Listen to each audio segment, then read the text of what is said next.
All right, hey everyone, what's up? Jammer here from Jammer's Wrestling Magazine collection, as you know. So yesterday I posted a video on the Honky Tonk Man and being the greatest Intercontinental Champion of all time, meaning the longest. Of course, that is over with now. Gunther is now officially the longest reigning Intercontinental Champion. But technically, like I said, Gunther is a WWE Intercontinental Champion. Honky Tonk Man was WWF Intercontinental Champion. So, us true hardcore wrestling fans who grew up in the 80s and 90s and 2000s and such will probably always feel that Honky Tonk Man was, and always will be the longest reigning Intercontinental Champion of all time. Because, as far as I'm concerned, WWF and WWE are kind of different. I mean, yeah, they're the same lineage, but different name, right? So, as far as I'm concerned, different name means different legacy, and Honky Tonk Man will always be the longest Intercontinental Champion in WWF history. With that being said, these three magazines right here represent 1987 for the Intercontinental Championship. You had Randy Macho Man Savage, who was the Intercontinental Champion from February 1986 when he defeated Tito Santana at the Boston Garden. He held the belt all the way to March of 87, losing it to Ricky the Dragon Steamboat at WrestleMania 3. Steamboat, of course, held the belt until May of 87, and I believe it was May at the TV tapings where he lost the Intercontinental title to the Honky Tonk Man on WWF Superstars of Wrestling. I believe that aired, though, in June. So technically, they say Honky held the belt from June, but really, I believe it was late May that the title change took place, if I remember correctly. Again, the history of WWE.com would tell you that. It would also tell you, by the way, a lot of history on the NWA/WCW, ECW. I believe Smoky Mountain Wrestling is even on there, and maybe I think even some TNA. So check that out if you want to have some history and knowledge given to you from a website. That would be the one to go to for wrestling information. All right, so now, ironically, Honky Tonk Man, longest Intercontinental Champion of all time, only defended the title at one WrestleMania, that being WrestleMania 4 against Brutus the Barber Beefcake.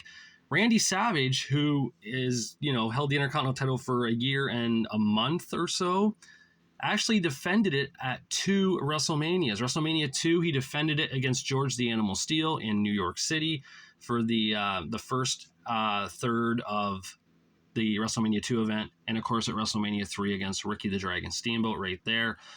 The reason why I bought that program magazine off of Joanne, again, Joanne, by the way, I'm going to plug her channel again just because it's Treasure Chest 0114. That's her eBay account. That's what I mean. Go there if you're from Canada, if you want wrestling magazines. She gives a good deal.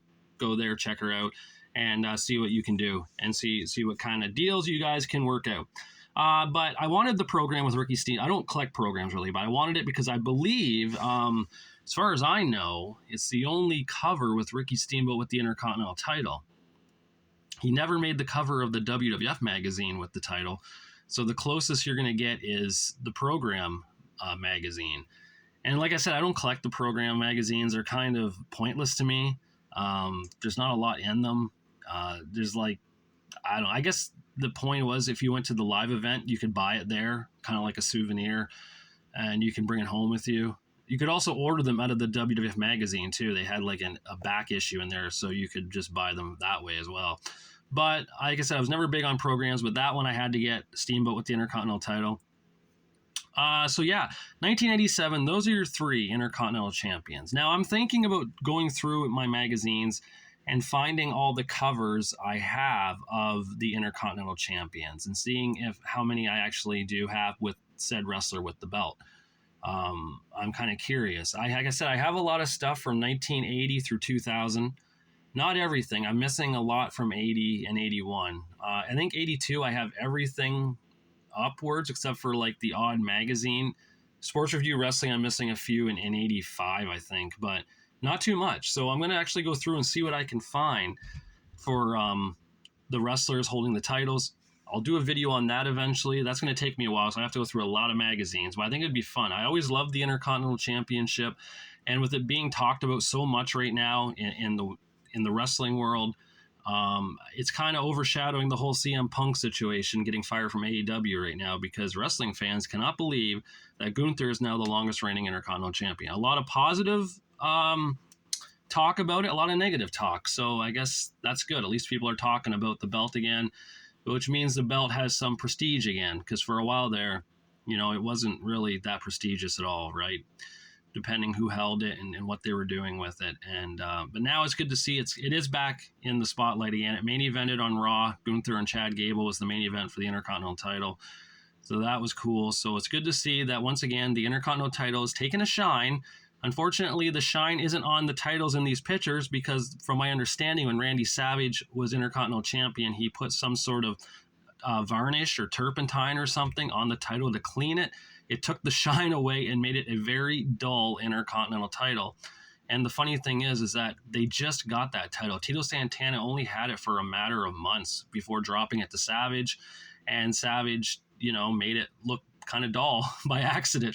That's why the belt doesn't look shiny that Steamboat's holding, or that Honky's holding, or that Savage is holding in the picture too. It didn't become shiny again until late 88. I think Honky got a new version of it, and that's when Warrior took it to SummerSlam. So there you have it. Like I said, I'm going to hopefully do a video on the Intercontinental title champions soon enough. It's going to be fun to go through the magazines to see who is all on the cover with the title, but I knew I had these three, and I knew, just because lately I've been collecting 87 stuff because I loved that year. I know I was 6 years old then, but just even looking back, I look at that era as such a fun year for wrestling in the WWF, with WrestleMania 3 being the big event, Survivor Series being the first elimination pay-per-view then, and it was just a fun time. A lot of cool wrestlers there, a lot of cool matches, cool feuds. It was just a good time. But there you have it, the three Intercontinental Champions of 1987, Randy Macho Man Savage, Ricky the Dragon Steamboat, and the longest reigning Intercontinental Champion in the WWF of all time, the Honky Tonk Man. All right, so I'm up to 220 subscribers now. That's very cool. Thank you to all the new people who have subscribed. Thank you for those who are commenting. Thank you for liking them. It's fun interacting with you guys, talking about, my thoughts on this and your thoughts on things too. And that's the one thing I love about my channel, is that I'm not here to really start issues, start wars with anyone. I listen to everyone's rebuttal and comments, and that's cool. Everyone has an opinion, and I'm glad you guys do. It's fun to talk about these old wrestling magazines, and it's like a look back at the history of things maybe we had as kids or teenagers or whatnot. And it might inspire you guys who are watching this to go out and purchase some wrestling magazines and start your own collection again. So, with that being said, I guess I will do another video soon enough on the Intercontinental title belts. And when I do, you'll know it, because I'll have it up, of course, and uploaded. But like I said, it's going to take me a while to go through and see what I got, but I'm looking forward to it. So, all right, until I do my next video, I will talk to you guys later.